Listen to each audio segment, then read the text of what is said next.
সৈয়দানা ইউসুফকে ভাইরা কুয়ার মধ্যে ফেলেছে।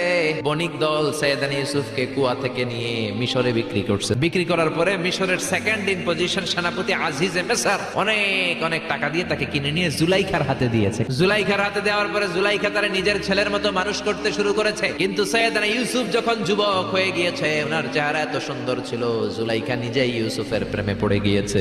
জুলাইখা মাতোয়ারা হয়ে যখন কোনোভাবেই ইউসুফকে আর কাবু করতে পারে না, তখন সৈয়দানা ইউসুফ কাবু করার জন্য নিজের দাসীকে নির্দেশ দিয়েছে, কালী বাবা আজ রাত 12টায় আমার স্পেশাল প্রাসাদে 7টা দরজার মধ্যে বড় বড় তালা লাগিয়ে তুমি ইউসুফকে নিয়ে আসবা। ইউসুফের কাছে যে বলে, ইউসুফ জুলাইখা তোমারে ডেকে পাঠিয়েছে। ইউসুফ বলে, রাত বাজে 12টা, এত রাতে কি বলার জন্য ডেকেছে?